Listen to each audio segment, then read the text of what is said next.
नहमदुहु व नुसल्ली व नुसल्लिमु अला रसूलिल करीम अम्मा बअद फ़अऊज़ु बिल्लाहि मिनश शैतानिर रजीम बिस्मिल्लाहिर रहमानिर रहीम। मेरे मुअज़्ज़ज़ सामाईन इकराम, अस्सलामु अलैकुम व रहमतुल्लाहि व बरकातुहू। मैं अपने रब कायनात से ये दुआ करती हूँ कि मेरे जितने भी सुनने वाले हैं रब कायनात सबको सेहतमंद तंदुरुस्त और लंबी ज़िंदगी अता फरमाए। हम सब की हर मुश्किलों परेशानियों तंगदस्तियों में मेरा रब कायनात हमारी मदद अता फरमाए। हमें ज़हनी रूहानी जिस्मानी अज़ियत और तकलीफ़ों बीमारियों से निजात अता फरमाए। हमें ज़हनी और रूहानी सुकून अता फरमाए। हमें बीमार दुनिया से बचा कर बीमार मदीना बनाए और जो हम सब के हक़ों में बेहतर है मेरा रब कायनात हमारे लिए वो अता फरमाए, और जो हमारे हक़ों में बेहतर नहीं उसका ख्याल भी हम सब के दिलों से निकाल दे और हम सबको अपनी रज़ा पर राज़ी रहने वाला बना दे। आमीन सुमा आमीन। माशाल्लाह से आज ज़िल-हज की 22 तारीख और चौथी जुमेरात है। आज जुमेरात के दिन जो मैं आप लोगों के लिए वजीफ़ा लेकर आई हूँ वो है सूरह कौसर और या गफ़ार का पावरफुल मुजरब वजीफ़ा है। आप इस वजीफ़े को रब कायनात के गैबी ख़जानों से दौलत लेने के लिए पढ़ सकते हैं। आप अगर सड़क पर बैठा हुआ फ़कीर भी इस वजीफ़े को पढ़ लेता है तो रब कायनात उस पर भी अपना इतना करम अता फरमा देता है कि अब मांग कर गुजारा करने वाला बांटने वाला बन जाता है। आप इस वजीफ़े को रब कायनात की ज़ात पाक पर पुख्ता यकीन के साथ पढ़िएगा तो रब कायनात इंशाअल्लाह उल अज़ीज़ आपको इतनी दौलत अता फरमाएगा कि आपको समझ नहीं लगेगी कि कैसे और कहाँ से दौलत आ रही है। आप इस वजीफ़े को आज के दिन स्किप मत कीजिएगा, छोड़िएगा मत। जैसे वीडियो मिले फ़ौरन पढ़ ले। अगर फ़ौरन किसी मजबूरी की वजह से ना पढ़ सके तो इस वीडियो को अपने पास सेव कर ले। जैसे टाइम मिले तो आपने इस वजीफ़े को लाजमन पढ़ना, पढ़कर देखिएगा कि रब कायनात आपके ऊपर अपना कैसे करम अता फरमाएगा। आप इस वजीफ़े को किसी भी मकसद किसी भी हाजत मुराद के लिए पढ़ सकते हैं। आपका अपना घर नहीं, घर ख़रीदने के लिए पढ़ सकते हैं। आपके घर में लड़ाई झगड़े रहते, नचाकी परेशानी मुफलसी गरीबी, उसके लिए पढ़ सकते हैं। आपकी औलाद नहीं या आपके औलाद ना फरमान है उसके लिए पढ़ सकते हैं। आपके ऊपर बहुत ज़्यादा कर्ज उतरने का सबब नहीं बन रहा है या आपने अपनी कीमती चीज़ या पैसे किसी को दिए वापस नहीं करे उसके लिए पढ़ सकते हैं। आपके ऊपर बहुत ज़्यादा आपके पास अच्छी जॉब नहीं, जॉब लेने के लिए पढ़ सकते हैं। आपका अच्छा भला कारोबार चलता हुआ अचानक से बंद हो गया उसके लिए पढ़ सकते हैं। आपके घर में कोई बहुत ज़्यादा बीमार है या खुद बीमार है उसके लिए पढ़ सकते हैं। आपकी शादी नहीं हो रही है, आपके बच्चों की शादियां नहीं हो रही उसके लिए पढ़ सकते हैं। आपके घर में आपकी ज़िंदगी में सुकून नहीं, आपके कारोबार में दौलत में रिज़्क़ में बरकत नहीं उसके लिए पढ़ सकते हैं।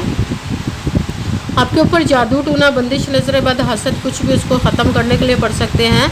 मतलब किसी भी मकसद किसी भी हाजत किसी भी मुराद के लिए पढ़ सकते हैं। मगर जब पढ़ने लगे तो रब कायनात की ज़ात पाक पर यकीन कामिल के साथ पढ़िएगा। कहते हैं कि यकीन कामिल होता है, पीर कामिल नहीं होता। और अच्छी नीयत रख के पढ़िएगा कि रब कायनात कुरान पाक में इरशाद फरमाता है इन्नमल अमालु बिन्नियात, कि जो अमलों का दारोमदार होता है वो नीयतों पर होता है। अगर हमारी नीयत अच्छी है तो हमारा अमल भी अच्छा होता है, और अगर हमारी नीयत ही अच्छी नहीं तो हमारा अमल भी अच्छा नहीं होता। चाहे हम जितनी मर्ज़ी मेहनत कर ले, जितनी मर्ज़ी कोशिश कर ले, हमें उसका फल उसका अजर अच्छा नहीं मिलता। इसलिए अच्छी नीयत रख के पुख्ता यकीन रख के और 5 वक्त की नमाज की पाबंदी लाजमन रखिएगा। फिर इस वजीफ़े को कीजिएगा और वजीफ़ा करते वक्त आपके दिलों में जहनों में ऐसा वसवसा नहीं आना चाहिए कि हम ये अमल कर रहे हैं पता नहीं हमारी मुराद पूरी हो या ना हो। ऐसा हो नहीं सकता कि हम रब कायनात के किसी इसम का या कलाम पाक का वजीफ़ा पढ़े और हमें कामयाबी ना मिले। ये हमारे ईमान की कमज़ोरी जिसकी वजह से हमें नाकामी मिलती है। आपने सिर्फ अमल करना, उसका फल उसका अजर देना उस ज़ाते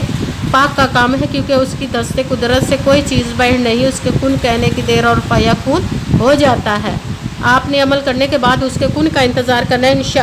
इंशाअल्लाह उल अज़ीज़ उसके हुक्म से आपकी तकदीर के बंद ताले खुल जाएंगे, नसीब के सितारे चमक जाएंगे। आपकी ज़िंदगी में ऐसे ऐसे मौजज़े होंगे कि आप खुद देखकर हैरान रह जाएंगे। आपको कभी किसी चीज़ की कमी नहीं रहेगी इंशाअल्लाह उल अज़ीज़ उसके हुक्म से।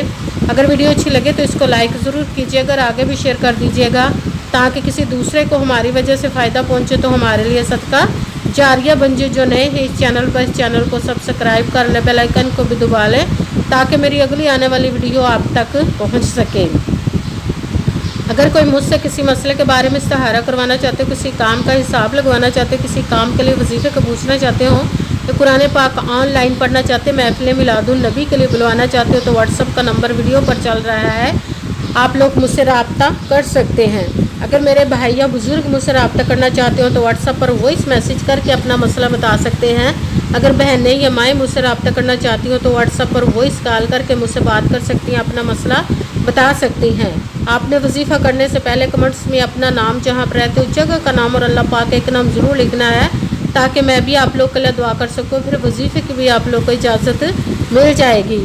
آپ نے وظیفہ کرنے سے پہلے پوری ویڈیو کو دھیان کے ساتھ سن کے سمجھ کے پھر وظیفے کو کرنا ہے۔ ایسا نہ ہو کہ ویڈیو کو سکپ کر کے چھوڑ کے سنیں اور پھر کوئی بات رہ جائے اور آپ وظیفہ کریں، ٹھیک نہ ہو۔ آپ نے نہ تو کسی عمل میں کم کر کے پڑھنا، نہ زیادہ بڑھا کر پڑھنا ہے۔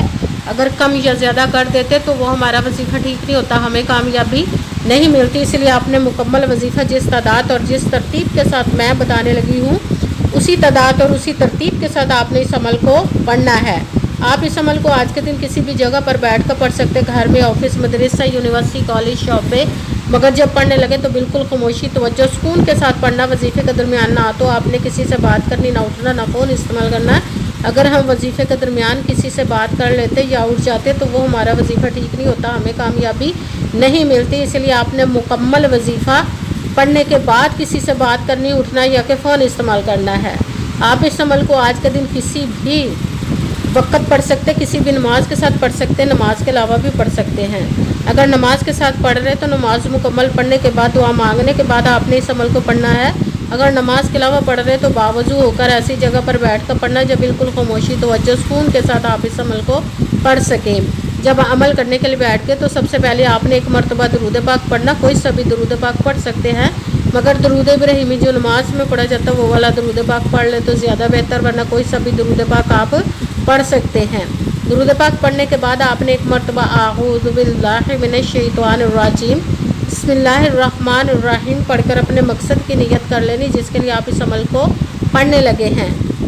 آپ سب سے پہلے پھر آپ نے جو وظیفہ پڑھنا ہے وہ رب کائنات کے دو اسم مبارک کو ملا کر پڑھیں گے تو ایک گنا جائے گا، وہ ہے یا غنیّ یا رزاق، یا غنیّ یا رزاق، یا غنیّ یا رزاق، یا غنیّ یا رزاق، یا غنیّ یا رزاق، یا غنیّ یا رزاق، یا غنیّ یا رزاق۔ اس کو آپ نے 21 مرتبہ 21 ٹائم پڑھنا۔ پھر ساتھ دوسرے نمبر پر جو وظیفہ پڑھنا ہے قرآن پاک کی سب سے چھوٹی لاڈلی ضدی سورج جس کو دولت کا پاورفل مجرب وظیفہ مانا جاتا ہے، سورہ کوثر کا عمل پڑھنا۔ سورہ کوثر کو آپ نے بسم اللہ الرحمن الرحیم انا اعطیناک الکوثر فصلی لربک وانحر ان شانئک ھو الابتر۔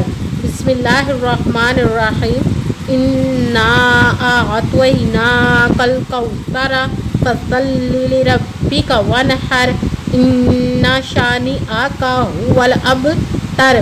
سورہ کوثر کو آپ نے 33 مرتبہ 33 ٹائم پڑھنا۔ پھر ساتھ تیسرے نمبر پر جو وظیفہ پڑھنا ہے وہ رب کائنات کے ایک اسم مبارک کا پڑھنا، وہ ہے یا غفارو، یا غفارو، یا غفارو، یا غفارو، یا غفارو، یا غفارو۔ اس کو آپ نے 11 مرتبہ 11 ٹائم پڑھنا ہے۔ سب سے پہلے ایک مرتبہ درود پاک پڑھا، پھر ایک مرتبہ اعوذ باللہ من الشیطان الرجیم بسم اللہ الرحمن الرحیم پڑھ کر اپنے مقصد کی نیت کر لینی جس کے لیے آپ اس عمل کو پڑھنے لگے۔ پھر پہلے نمبر پر جو آپ نے وظیفہ پڑھنا وہ رب کائنات کے دو اسم مبارک کو ملا کر پڑھیں گے تو ایک گنا جائے گا، وہ ہے یا غنیّ یا رزاق۔ اس کو آپ نے 21 مرتبہ 21 ٹائم پڑھنا۔ پھر ساتھ دوسرے نمبر پر جو وظیفہ پڑھنا قرآن پاک کی صورت کوثر کا پڑھنا۔ سورہ کوثر کو آپ نے بسم اللہ الرحمن الرحیم انا اعطیناک الکوثر فصلی لربک وانحر ان شانئک ھو الابتر۔ سورہ کوثر کو آپ نے 33 مرتبہ 33 ٹائم پڑھنا۔ پھر ساتھ تیسرے نمبر پر جو وظیفہ پڑھنا ہے وہ رب کائنات کے ایک اسم مبارک کا پڑھنا، وہ ہے یا غفارو۔ اس کو آپ نے 11 مرتبہ 11 ٹائم پڑھنا۔ پھر وہی درود پاک پڑھنا جو درود پاک آپ نے وظیفہ شروع کرنے سے پہلے پڑھا تھا۔ جب درود پاک پڑھ لیا، اب آپ کا وظیفہ مکمل ہو گیا، اب آپ نے دونوں ہاتھوں کو رب کائنات کی بارگاہ اقدس میں بلند کر لینا۔ سب سے پہلے اپنے گناہوں کی بخشش کی دعا مانگنی، پھر جس مقصد جیسا حاجت کے لیے آپ نے اس عمل کو کیا اس کی خوب دعا کیجیے گا اور دعاؤں میں مجھے بھی یاد رکھیے گا، میرے لیے بھی دعا کیجیے گا۔ جزاک اللہ خیرہ۔